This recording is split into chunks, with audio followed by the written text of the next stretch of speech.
Good morning, Bill. Handsome Bill. Good morning, Sergey. And a Pacer. Hey, Pace, I just put your package in the mail yesterday. Remember, I was having problems with my shipping program. Got it all taken care of, and all packages are out as of yesterday. So I put a little something extra in there because of the delay. So everything's on its way. Okay. Anybody have any questions? It's on the way. All right. Everything won from last week went out yesterday, etc. Okay. So had a little shipping problem we fixed here. And I might add, I did it all by myself. Good morning, everybody. Laura Devine, yours in the same boat. Went out yesterday. Who else? Just as I see your name, if I remember. Bunch of stuff went out yesterday. Good morning, everybody. Who wants to be on the prize giveaway commission today? The committee. I want 2 people to figure out how to give a prize away today. Who's gonna volunteer? Give me 2 volunteers. Give me 2 volunteers. You guys figure out how to give away a really nice biscuit. You guys know what I mean when I say biscuit. So Larry B's volunteering. Larry, why don't you not volunteer so you could be in the game? I haven't sent you anything in a minute. Give me a couple of volunteers. I do appreciate that. As a matter of fact, I just picked them. I just picked them because I just sent them something. You know what, HB? I've just picked somebody. It's going to be Laura Devine, and Pacers. Will you 2 please collaborate and come up with a game, or tell me what I should do to give away a prize today? One nice sized biscuit. Laura Devine, I volunteered you. I know you can't do a lot of talking here all the time, but you see if you can figure something out with Pacers. Okay? So you guys will figure it out. I gave you a tough partner, Michael, because I think she works and tries to listen at the same time. Good morning. Good morning, everybody. Mr. Phillips, isn't that a great show, Squid Games? I literally started watching it maybe a month ago. I binge watched season 1. Okay? I binged watched season 1 like in one weekend. It was so good. And then I started watching season 2, and Brock said, hold on, Pops, I haven't seen season 2. So now I'm trying to coordinate with him a time we can watch it together. So I like that. I really like it. There you go, Rodman. Still. Okay, Laura and Pacers are talking. She'll be back. She has a 10-minute meeting. Pacers, you guys will figure it out. I'll get back to you. You guys will let me know what you want to do. Okay? I'm going to give you guys comedic. Good morning, good morning, good morning. No time to really clean it up today, but I'm looking okay. Have you guys ever been communicating with your significant other? Excuse me. Have you ever been communicating with your significant other, husband, wife, husband, partner, and they didn't really understand what you said?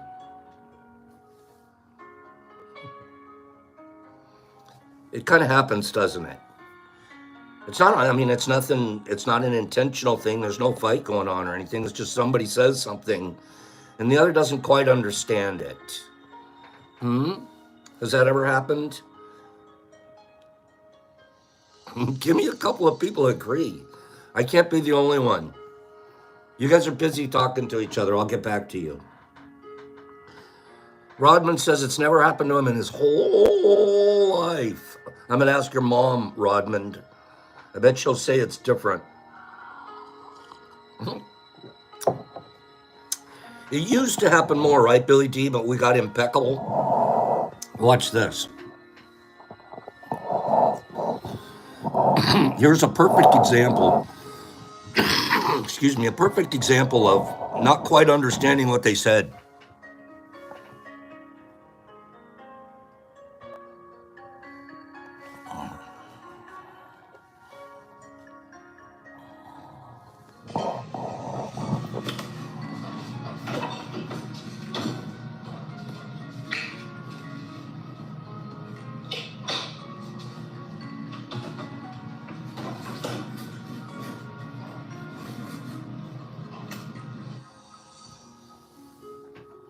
One more time. I think we missed the punchline.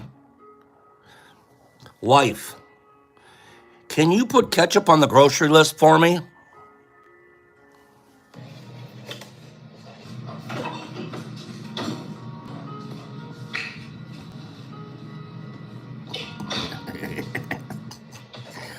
There you go, honey. Gotcha.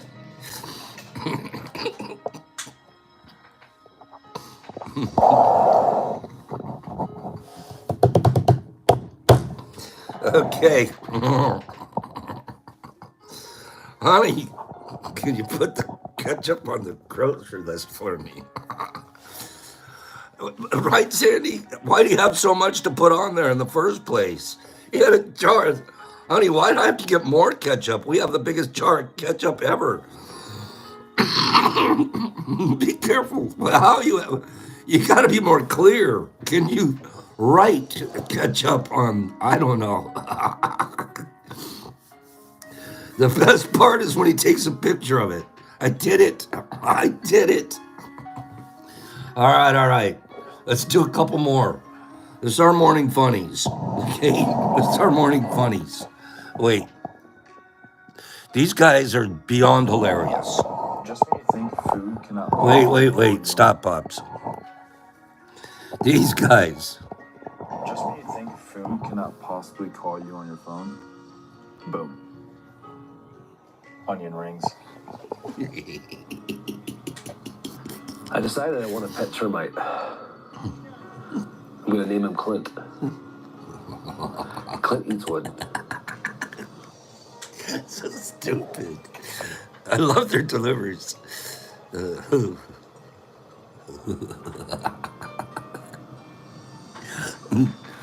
What else can you say? Oh gosh. You want more of those? Wait.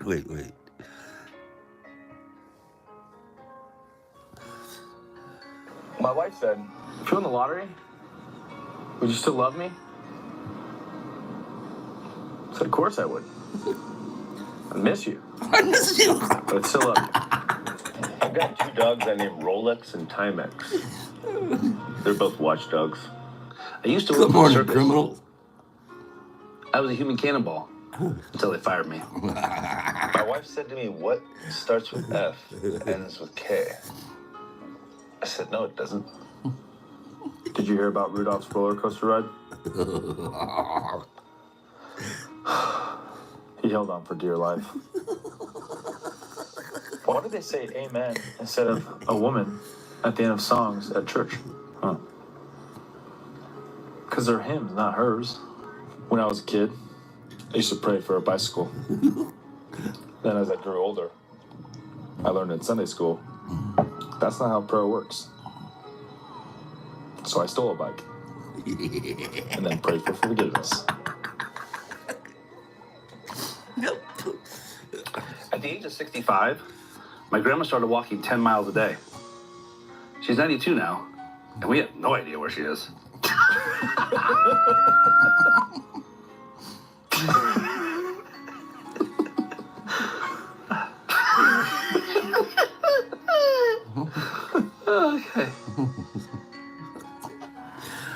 Okay.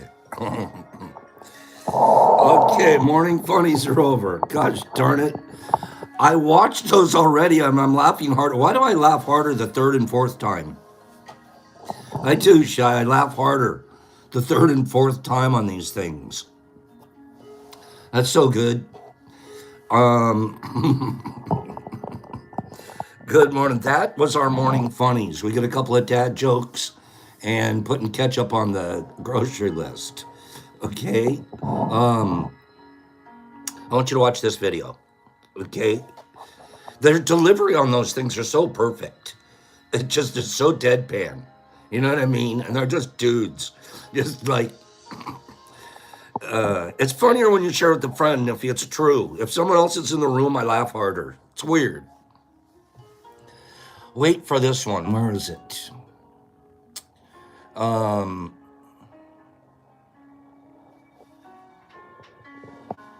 going to do this one first. I'm going to do two more little things here. Okay?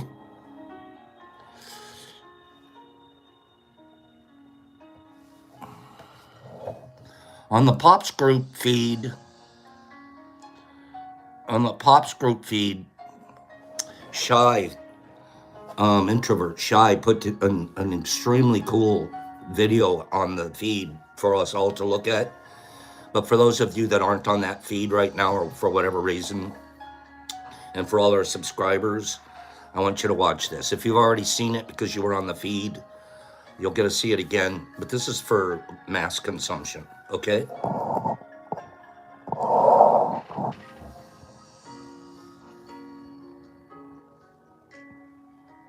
There's a fascinating study that was just completed that any person who is the recipient of an act of kindness has their serotonin levels increased just because they received an act of kindness, and their immune system is strengthened because they received this dose of kindness. That's the recipient.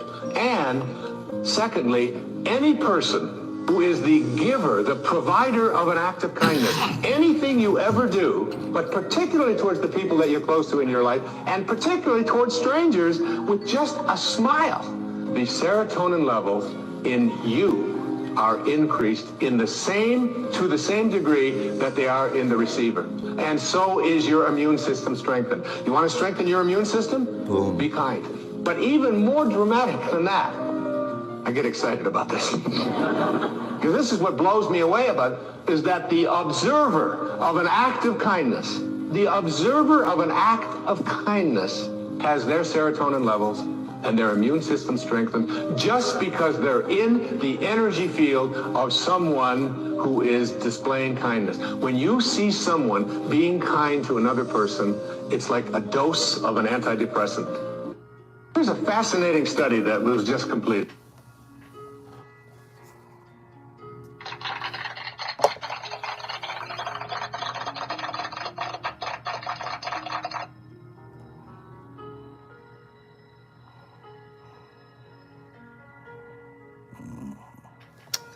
One more. Let's see. Here it is. Michael Allen sent me this. Isn't it curious that the moment you begin to grow, the people around you begin to vanish? That when you were reckless, lost in the noise of indulgence, you were never alone. But now, as you strive for something more, silence. You see, human beings cling to familiarity, not because it is good, not because it is right, but simply because it is known. And when you begin to change, when you step beyond the version of yourself they once knew, it unsettles them. Most friendships are not built on deep connection, but on shared habits. If you drink, they drink. If you complain, they complain. If you fear, they fear. Misery, after all, loves company. But the moment you no longer entertain the drama, the gossip, the self-destruction, the crowd thins. Not because they dislike you, but because they do not know you anymore. And truthfully, they do not wish to. So what will it be? To stay the same, surrounded, but stagnant, or to walk alone for a time, and discover the rare few who resonate with your highest self, because the irony is the loneliest path is often the only one that leads to true belonging.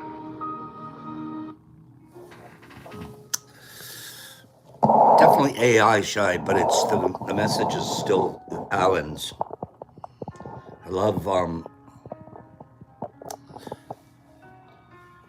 I think we still need to practice more kindness. What do you guys think? Give me 5 people to think, you know what? I still can practice more kindness. I'd like to lift other people's serotonin levels and immune levels. Michael, that was a great video. Thank you. Shy, great video. Thank you. Joker videos. Thank you. Okay. More cowbell, more kindness. More kindness, please.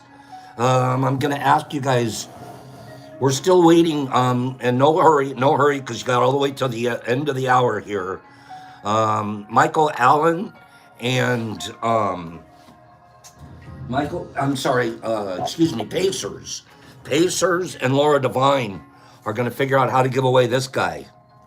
It's basically a mushroom cup. Okay? It's basically a mushroom cup. Okay? Laura, give us a joke.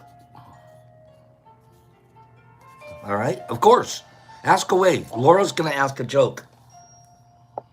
And it's funny you say that because I have something here.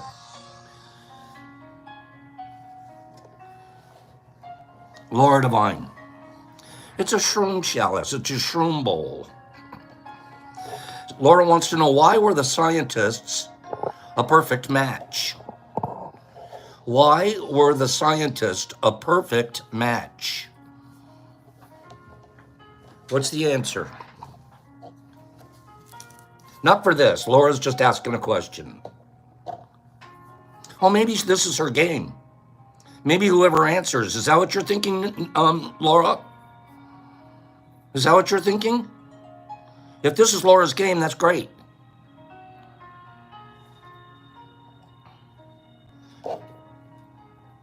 Okay, it's for this. So you can tell me who's the first correct answer person on your screen, Laura. Okay? Oh, Mushmouth, that's a good answer. Nerdy already got it. Nerdy got it. Because they had chemistry together. That's a good one. Laura, good job. Good job. Laura just gave away a bowl. A shroom bowl. Nerdy, you're going to have to figure out how to give it away then. Nerdy's saying, thanks, Laura. Nerdy, figure out how to give it away by the end of the show. I'll get back to you. Okay? So, shroom bowl, Nerdy saying, I have plenty. Oh, by the way, I was noticing Glassic. Glassic, are you here? Glassic Blaster. I was filling out your package yesterday and get it up. Your address, I'm not going to say it out loud, but Nerdy, 5280 all day, and Deborah Pearl, you guys all have a neighbor. You guys have a neighbor. Glassic, they do stuff in your area. They do weekend things. They have something planned coming up soon. I would get with them and branch in and join up and fellowship in.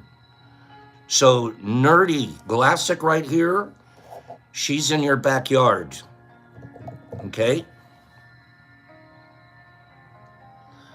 So you got Michael Meetups, that's what it's called. That's right, D. So Glassic. There's a meetup in Trinidad, Kim's saying, this Saturday.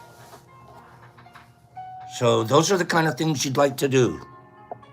Getting there's a problem right now. I bet you if you reach out, maybe somebody will make it not a problem. We'll figure it out. Okay? Nerdy, you got a Glassic in your family in the neighborhood. Okay? So I think that's pretty cool. I'm going to ask a couple of quick riddles. This is no game or anything like that. I just want your brain working. So then we can move to our class for today. The person who makes it has no need for it. The person who buys it has no use for it. And the person who uses it can neither see it or feel it. What is it? The person who makes it has no need for it. The person who buys it has no use for it. And the person who uses it can neither see it nor feel it. Derek Anderson, you're a brilliant man. You're a brilliant man. A coffin. A coffin. The guy that buys it, who makes it has no need for it. Who buys it, I can't use it. And the person who uses it can't see it or feel it. That was a good one, Derek. Let me show you something. I'll show you the newest type of coffin. You ready?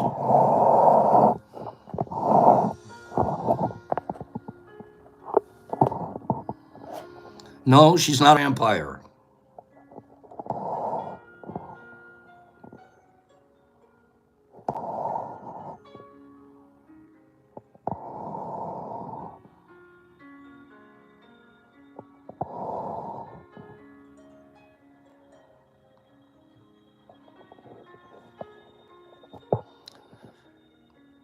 She's wrapped in a mushroom burial suit.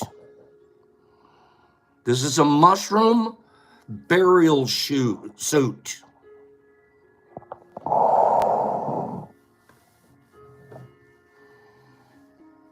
All the rage. Wait.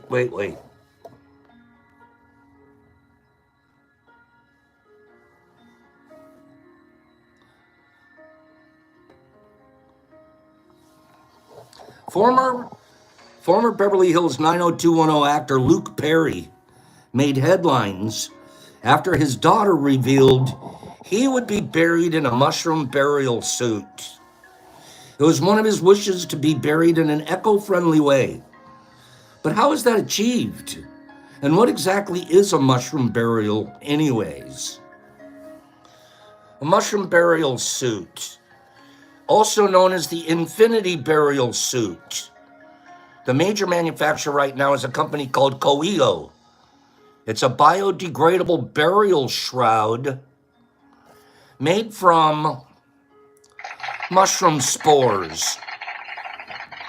The spores are designed to help decompose the body and filter toxins from it so it does not contaminate surrounding plant life after body is buried in it.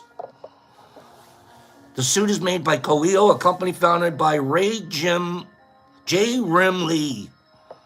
She first introduced the suit in a fashion show in 2008. However, the idea for the suit began years before. She's a graduate student of MIT.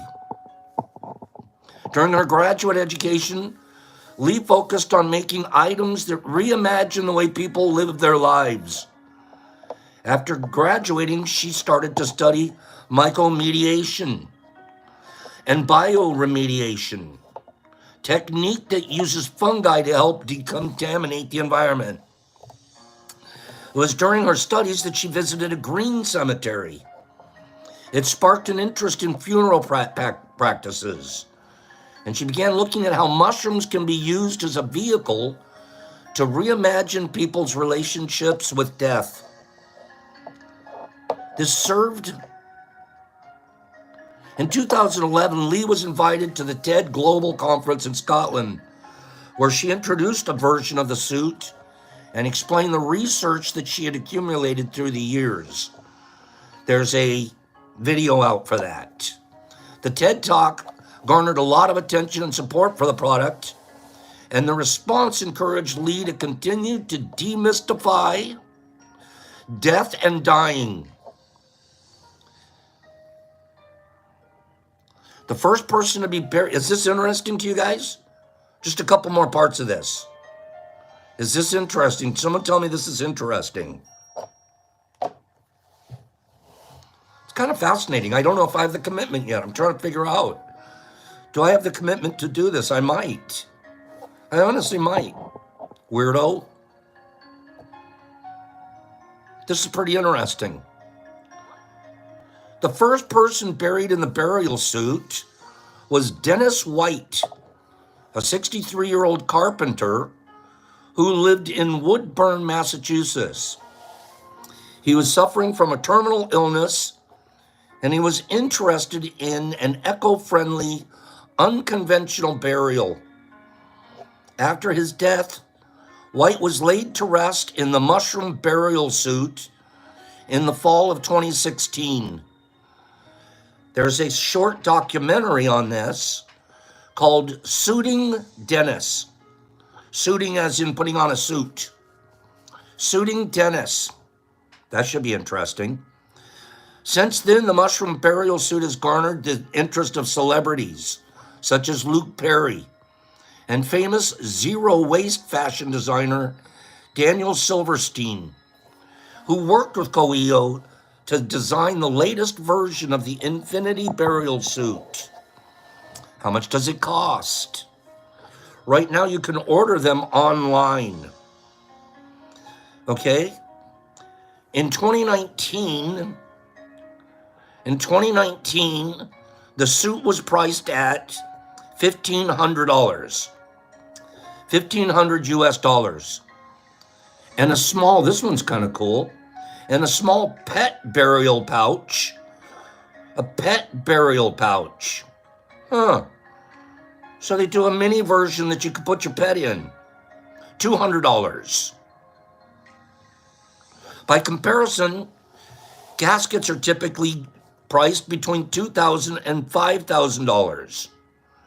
Green burial plots often fall within a similar price range to standard cemetery plots. So you have to, if you're going to do this, you have to find a green cemetery that practices green burial practices. And you get a plot there, you get the suit, and they bury you in that. Let's go on. Green burials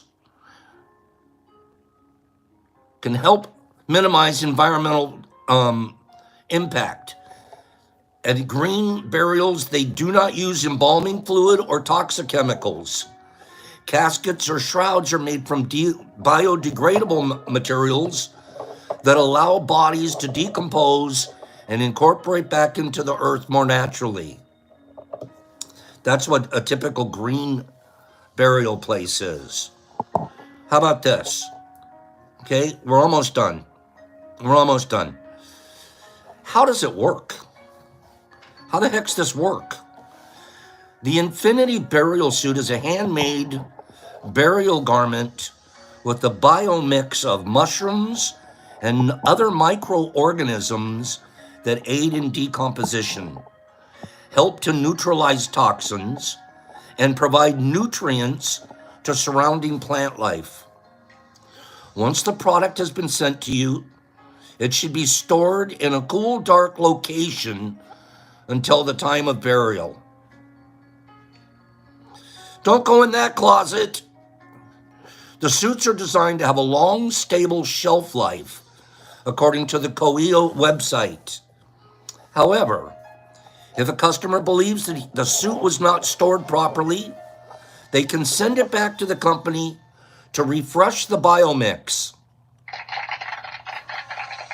Thing's been sitting in the closet for 5 years. I think I'm going to refresh the biomix. At the time of burial, the deceased person is dressed in the suit, and he should be buried within 24 hours to help ensure the mushrooms germinate correctly. Regulations of how deep the body must be buried vary. However, the company advises the suit should be buried at a depth of 4 feet. This is a typical burial depth in green cemeteries. After the burial, the mushroom and microorganisms begin to germinate. As they grow, they release enzymes that decompose the body and help break down and neutralize toxins such as lead, mercury, pesticides, and BPA.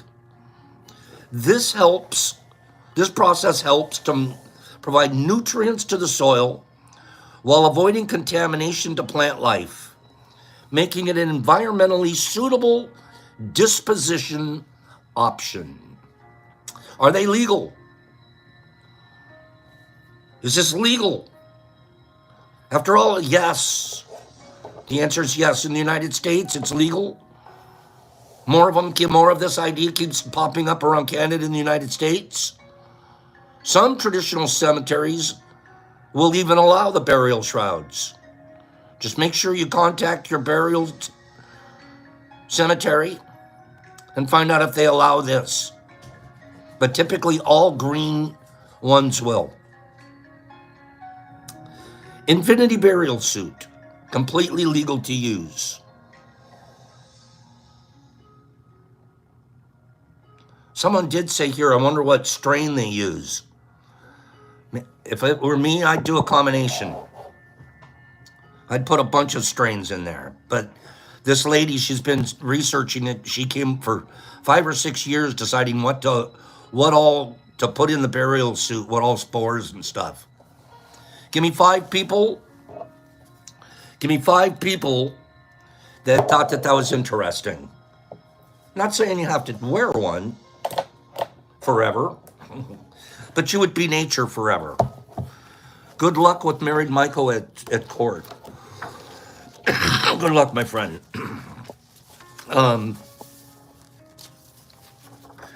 That's how you can be nature forever. We're going to do talk about fermenting fungi this week. Okay? Instead of fermenting corpses. Fermenting fungi. I think that's fascinating. I like seeing how creative is that lady, right? MIT graduate, and she's making, and she got herself involved in mycoremediation. Fungi. We're going to ferment fungi for about 15 minutes, and then we have 2 readings for today. Okay? Last week we talked about the intestinal tracts and how they're not very well designed for the absorption of whole foods, right? And that's why most of the cultures in the world have some kind of fermented drinks with the ability to increase vitality and preserve foods for times of famine. Ferments were often historically as gifts from the gods, victuals descended from heaven to extend the lives of tribes and nations. Some, such as the mold-infused products of temp and koji, have unclear origins in their traditional cultures, while others, like fermented drinks, have an unknown habitat outside of human societies. To create fermented foods is to tap into rich traditions and to cherish the magic of microbial transmutation that has been woven through the history of human civilization. I like that. Across time and space, the fermenting fungi have offered any person or community a simple yet direct means to increase their health, resilience, and quality of life. To ally with these molds and yeasts is to uphold the human right for such self-reliance, and in a small way, to defy constrictions laid upon the sovereignty of the human body and to fight Big Pharma. Making ferments is a great way to begin learning fungal cultivation. Kim, I hope you feel better. I mean that. I'm sorry you don't feel good. The concepts described below, as simple as they may seem, are a reflection of the more technical skills that we'll cover later. For all of these processes, the proper food for the organism is prepared, inoculated, and left to grow on its own until it's ready to harvest. Ferment. But unlike mushroom cultures that can be obtained through mushroom hunting, many of the fermenting fungi cannot be easily found. Thus, for most of the following recipes, you're going to need to find a specific source for specific species. There are commercial sources that are listed later on in the book. As these cultures grow, they replicate themselves, often resulting in an abundance that can and should be shared with members of the community. You're going to make more than enough. Anybody that makes all this and just, I'm going to have it all for myself only. Okay. I bet you get 10% more effectiveness if you give some of it away. Likewise, pure cultures of the molds require for some of the following ferments can be propagated and backed up and shared using the same tools and techniques used for mushroom cultivation. Slants. Save this stuff in slants. For anyone that is just learning to create ferments, it's important to recognize the difference between the tasty, tangy flavors of these foods and a failed project that has become overrun with spoilage.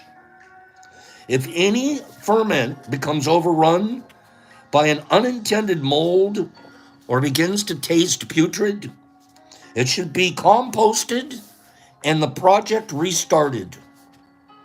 Also, it's important to avoid plastic or metal materials when making or storing the following ferments.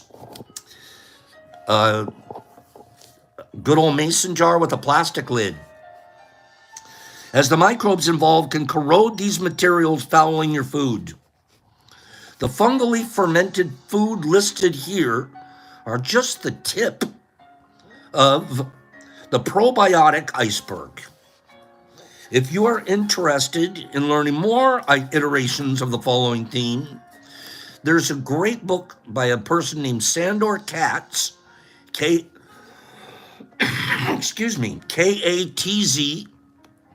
and it's called The Art of Fermentation. And this author, it's his highest recommendation. He's followed the book, The Art of Fermentation. Okay? The different ones that we have in here, mycotonics. We have different kinds of mycotonics. We have tabicos. We have spirits and bread. We have mead and ambrosia. We have heather mead, beer and ale. We have reishi ginger.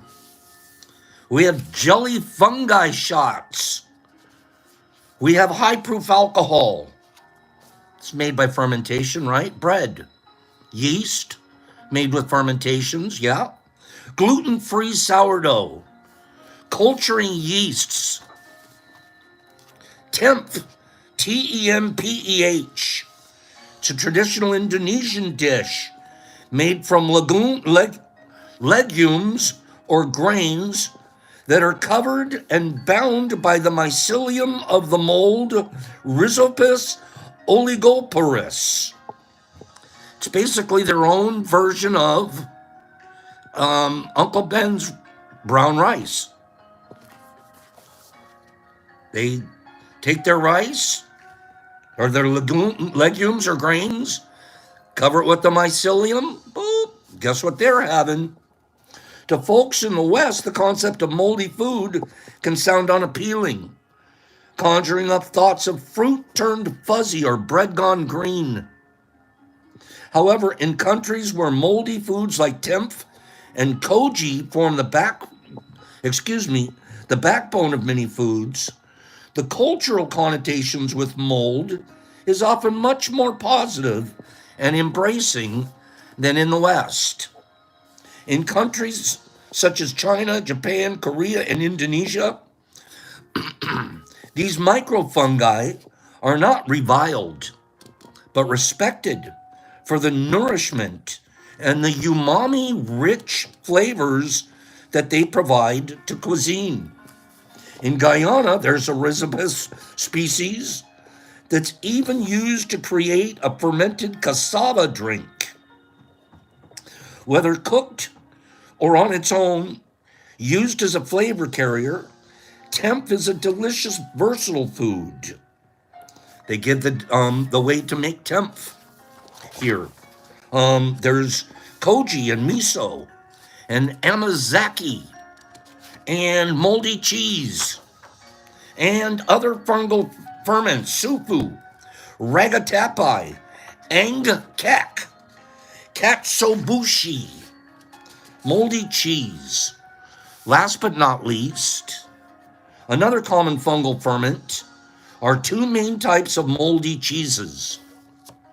The creamy white rind cheeses, such as camembert and brie, and the stinky love 'em or hate 'em blues, Roquefort, Gorgonzola, and Blue Stilton. For both types, the first step is to obtain cheese curds.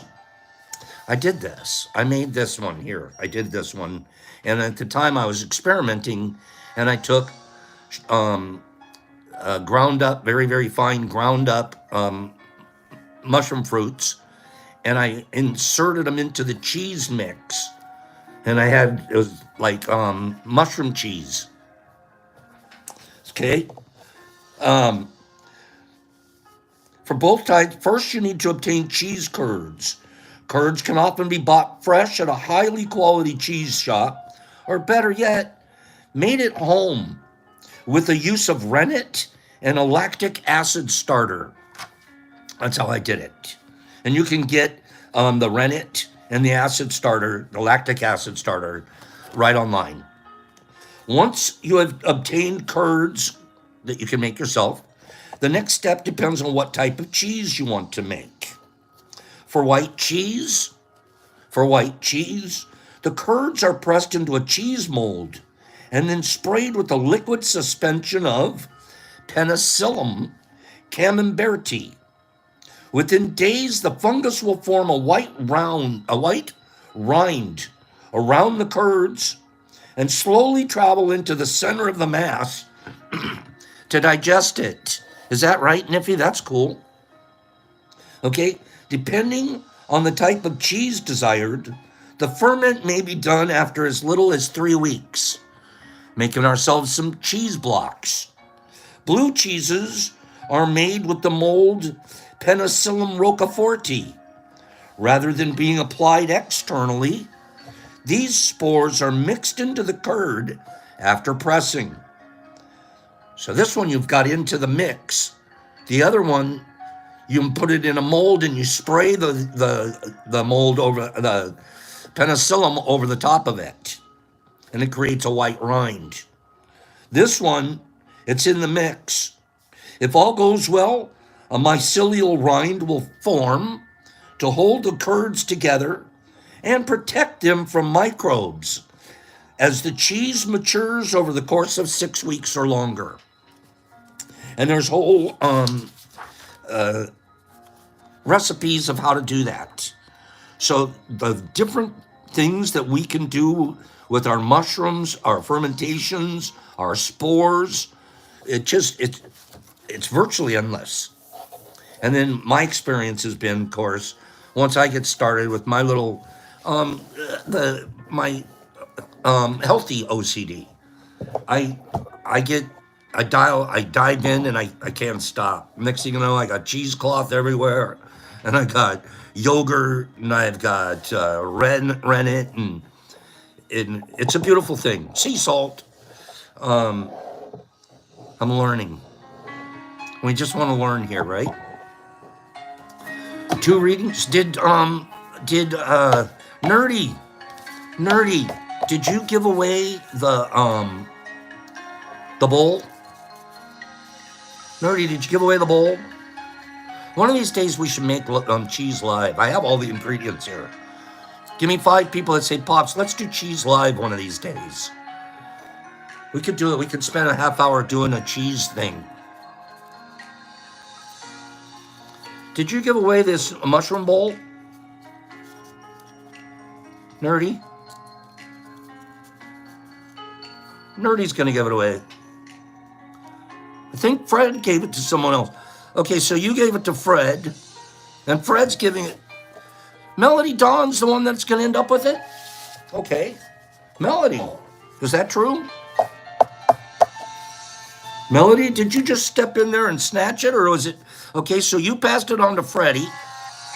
And Freddie, what did you do? Am I sending it to Freddie? That's Iceberg, Green Killer. I think we should do a cheese making show. So, I'm waiting for Freddie Hinkle to tell me what's going on now. So, Freddie, you let me know. Am I sending it to you? Freddie hasn't taken the last couple of things. He said send it to other people. Now Melody Dawn. That's it. That's the one. Melody Dawn. Melody, you're going to love this bowl. Okay? You're going to love it. Just for giggles, you guys, get your scale game going. Get your scale game going. How much do you think that weighs? How much does that weigh? Get your scale game on.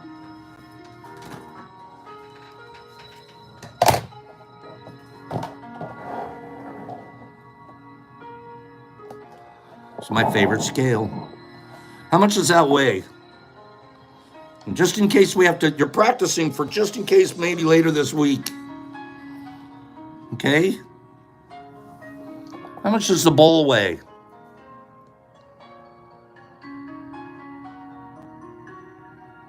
What a beautiful mushroom. You ready? Everybody have their number in?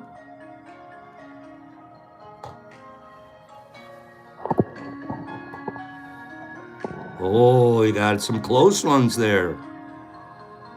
So that one's going to Melody Dawn. And we'll have some other stuff ready for you guys this week. That's an iceberg, Corey. It's an offshoot of my ghost. Okay? So, Melody Dawn.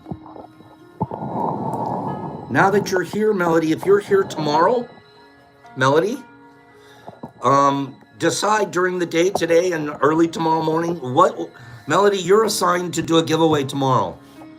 Since you just won something, you do the giveaway tomorrow. So do you decide what we're going to do tomorrow? I'll have a little something. And Melody Dawn, you have an assignment. Now, if you can't be here for whatever reason, there's no pressure. But if Melody Dawn's here early tomorrow, she's going to get assigned to be the gamekeeper for tomorrow. And by the way, incredibly generous of all of you guys out there. Nerdy and Freddie and everybody else. So thank you for that. I have 2 readings today. In our reading part of this week, I wanted to focus on, thank you, Melody. I wanted on control. Control. What do we have control over? What don't we have control over? Is control good? Should we surrender? What is control? Control. And it's a little different for everybody. But we're going to talk about control this week. Before we do that, I want to talk about this one thing. Make space. I'm on page 28 of The Magic of Surrender. This is a small reading, and then we're going to talk about control. Imagine for a moment that you've gotten into a devastating car accident. As you wake up, you find yourself in a hospital bed. This is a fascinating mind exercise. Try it when you're alone sometime today. Imagine that you've just woken up in a hospital bed. You don't remember what happened. In fact, you don't even remember who you are. I walk into the room and I tell you, your memory is gone forever. So I'm here to fill in the blanks. Your name is Sam. You've got a wife and 3 kids who are waiting just outside the door. You work at a financial planning company in Minneapolis. You love karate and Japanese food. What would you do? What could you say? Who are you? If everything you know about your life has been erased, really? Where did the you that you were before go? Where is this you? What is this you? Where do you exist? In that hospital room with no memories, no stories, no beliefs, no history about yourself? What is the one thing you know for sure?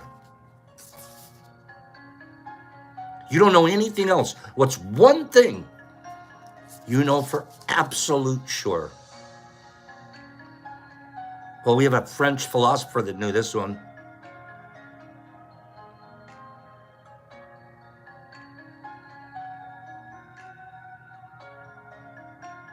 I think, therefore I am. Remember that guy, Descartes? The one thing that you know for sure, take a moment to consider, what could you know for sure beyond a shadow of a doubt? You've been told who you are, what your name is, and what your religion is.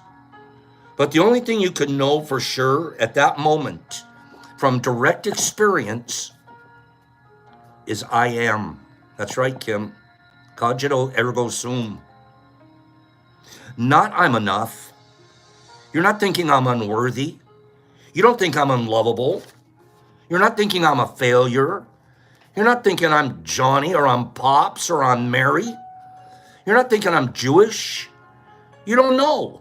I don't know if I'm Buddhist. I don't know if I'm a bad mother or a good father. I don't know if I'm smart. I don't know if I'm dumb. I don't know if I'm a creative person. Because those are just labels. Not the truth about me. You would look around the hospital room. You wouldn't even know what town you were in. But you would look around and know, I am. I exist. All the things we put behind I am, other than I am, are just concepts, just ideas, stories. Some may be helpful, some not so much. Some might be true. Some might be false. But they're not who you truly are. Don't get attached to the labels about yourself. Be willing to surrender the labels that have limited you. They are not you, they are the labels. Think about the Dalai Lama for a minute. He doesn't walk around all day saying, check me out. You know who I am. Look at me and how spiritual I am. He's not focused on what others think. He's not even attached to the idea of what being the Dalai Lama means. It doesn't determine his sense of self-worth or value. He's not threatened by criticism or encouraged by praise. He knows he has no ego now, so he's at peace. There is a space between ego and who he knows himself to be. And therein lies his freedom. We are often seeking this freedom through things like alcohol, drugs, sex, attention. When you have a few drinks, the tight grip of your ego loosens, and for a moment you feel free. No longer boxed in by inhibitions and self-consciousness. Maybe you get high, and all those things that were so consuming are no longer important. But it doesn't last. Even through orgasm, we seek a release of the ego. For a fleeting moment, the ego is gone. How blissful is this? In that moment of orgasm, the ego dissolves. The French call it the little death. It's called ecstasy. But once again, it's short-lived. What we chase through these temporary experiences is available to us all the time. There's a freedom when we let go of our ego and realize the I am. The rest is labels.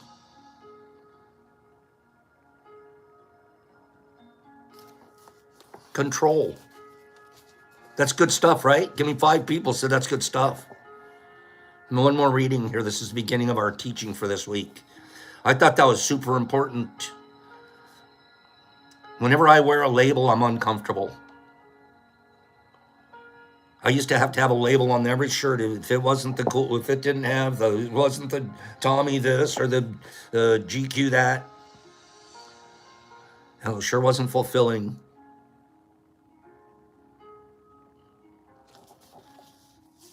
Control. Life is full of unexpected surprises. And success is never a straight line. You don't always need to know where you are going to get exactly where you need to be. Really? I need to know. I'm in charge. I drew the map. I'm following the GPS. You don't need to know where you're going to get exactly where you need to be. How many times have you thought something was going to happen and then it didn't? And it didn't, and then that ended up being the greatest gift. How many times did you want something to happen? You're expecting it, and then it didn't. Turned out it was the best thing that ever happened to you. Of course those have happened. How often have you looked back over your life in astonishment at how an event unfolded perfectly, even though you had no idea that was in store? And that came together so good. I had no idea it was going to work like that. It worked out perfectly.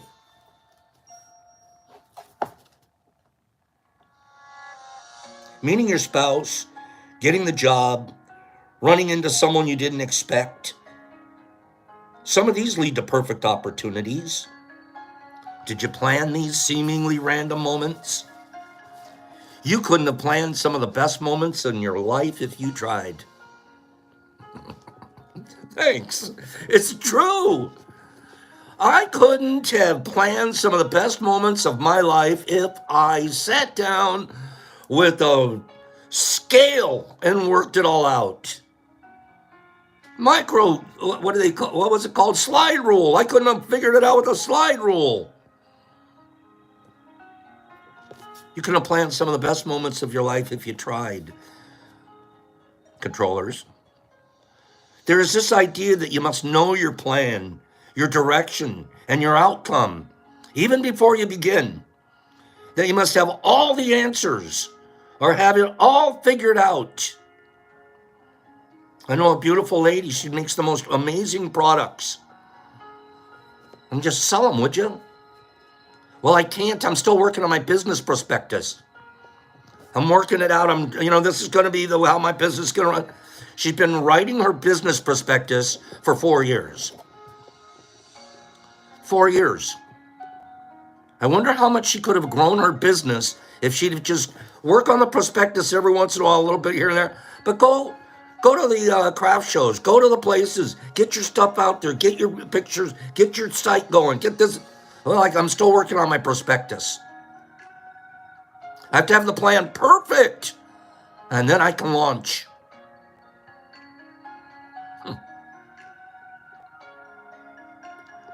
The idea that you have to have all the answers figured out is a myth. To surrender is to be open to what you don't know. To surrender is to stop forcing your way. When I first started out this little deal here, I had no idea where I was going to go. I had a plan, I had an idea, but it's gone in many different directions, and it's branched and it's rippled and it's mycelium networked and it's everywhere. I had no idea. We were just going to go for it. We didn't try to control it.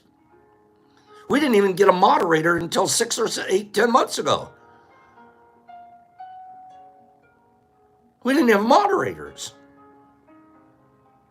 So this idea that you need control to grow, not necessarily. It's a myth. Surrender to be open to what you don't know. To surrender. To stop trying to force your way. Surrender to the art of allowing so that there's space for the universe to show up. Yeah, Larry B, we're on there. Somebody give Larry B our IG address if you can. Did you hear what it just said? Allow space for the universe to show up. That's beautiful. Surrender is acknowledging that you weren't in control to begin with. Surrender is the art of letting go. And letting go leads to more.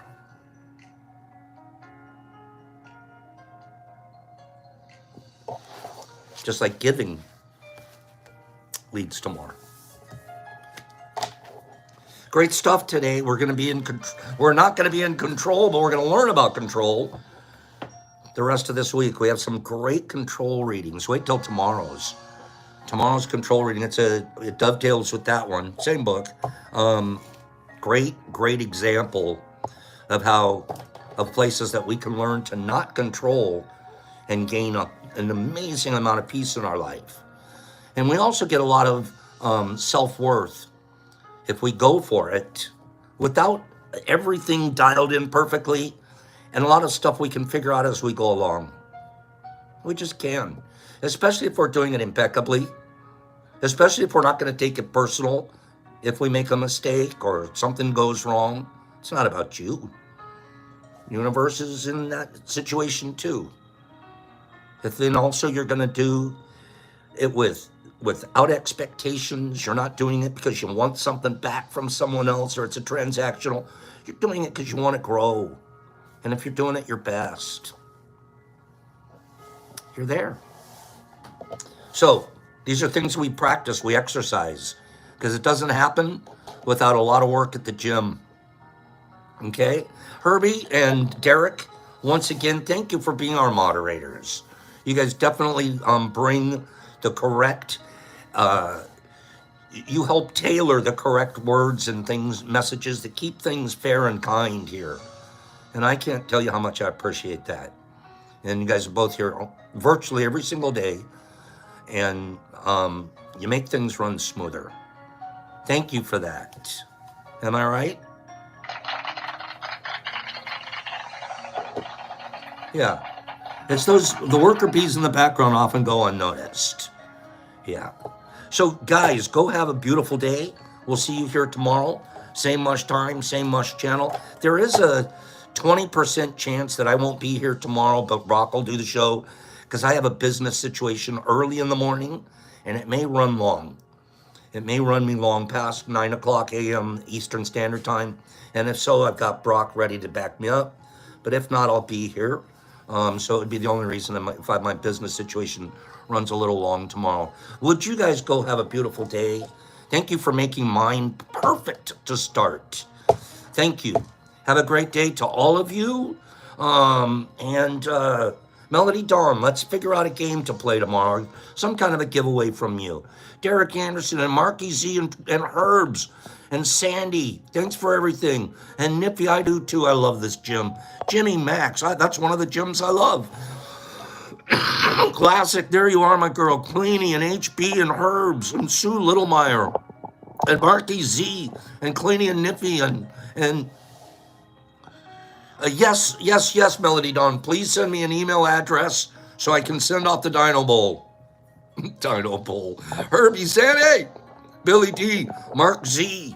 We appreciate our moderators, right? Kimberly, International Kindness Ambassador. Uncle Paulie, peace to you too. Marky Doc, Marcus Doc, Pacers, Nerdy, HB Buddy Bud. How you doing? Michael Allen, Great video. Thank you. Derek Anderson, Clean Grow. Aaron, Mush Hunter. There's Mushy. Wes, smoke them if you got them. Scotty B. Niffs. Marcus, thank you. Pidgey Page. Melody Dawn, see you soon. Mr. Philip Sarebear, thank you. Sue Littlemeyer, Larry B. Michael Shanti Patterson, Herbs, and Sarah Bear, and Derek Anderson, and Jimmy Max, and Notorious SK8, and Sanum, and Cat Meowzilla. Have a great day. I'll see you guys here tomorrow. Boop. Ouch.